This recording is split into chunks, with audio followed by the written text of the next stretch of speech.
Hey kids, welcome to the Aidan's Living Room Christmas special, where we've come up with a brilliant story for you all to hear about the magic of Christmas.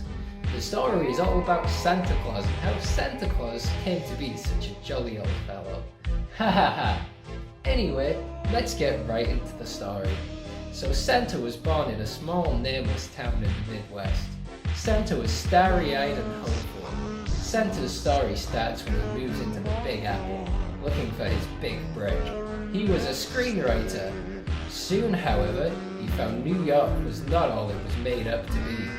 The noise, the smell, the lack of a functional waste disposal, it got to him. He was also a single mother working a full-time job as a wedding planner, looking after his son Alfie and looking for love in the big city. Unfortunately, because he was not Jennifer Lopez, he soon became overwhelmed by the pressure and got addicted to painkillers to manage to survive, like in Nurse Jackie. After he got dropped by his agent for stealing her bottle of Xanax pills, Santa's life took a turn for the worse. He started stealing crime to get by, and he was good at it too. However, one day he accidentally shot someone whilst doing a crime, and this made him very sad and depressed. Santa has never been depressed before, which is why he had always been clean-shaven. Due to the fact that he accidentally, but also on purpose, shot a defenseless K-pop fan, however, he was now too sad to shave. This caused him to grow a white beard, which is of course today's symbol for Christmas.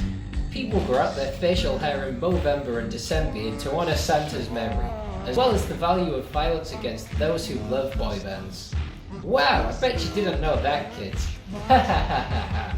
Because he was so sad, Santa moved to Norway, which is a country which is also sad.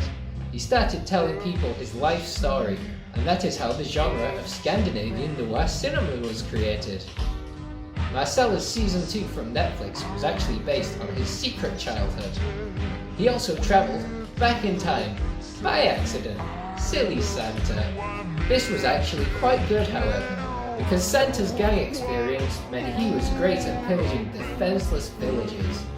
One day there was a big uproar.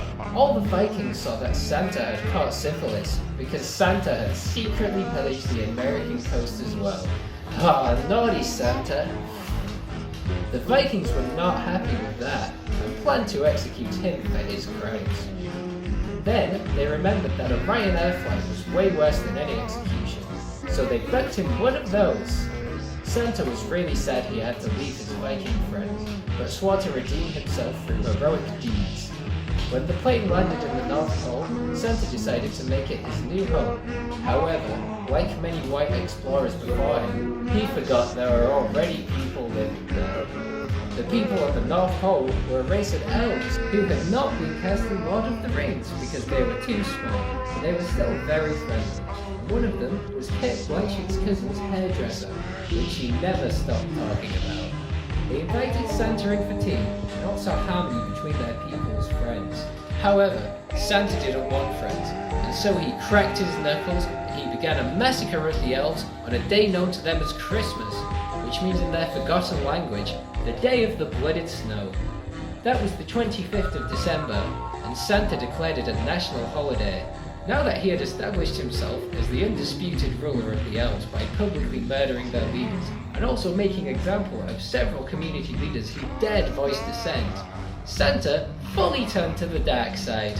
This was also because the North Pole has no sunlight during half of the year.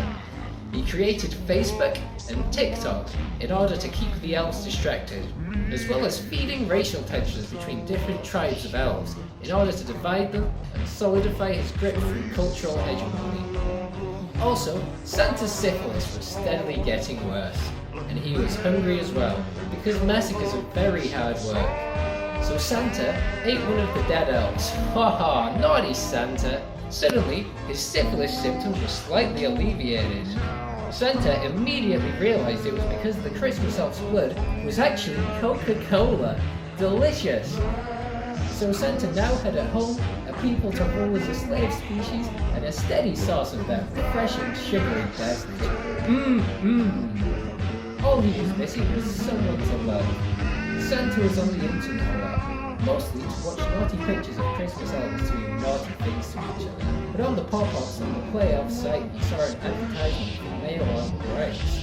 Santa's heart leapt as he realised he too had a chance at love with a normal-sized person, and cried tears of joy. Mail-order brides with all their teeth qualifies until they were expensive, so Santa was left with a conundrum. How would he get enough money? Santa puzzled about this for many days. Then, as he was sipping some Coca-Cola, he realised the answer had been in front of him all along. He ordered all the old and sick Christmases to celebrate in the square outside his workshop. He had his reindeer stampede them until nothing was left but the sugary deliciousness of their heads. Makes my mouth water. Santa told the other elves to collect this wondrous drink and bottle it inside the workshop to be shipped to all the little boys and girls around the world. And that, kids, is how Coca-Cola came to be. Merry Christmas from all of us at Aidan's living room. Bye-bye!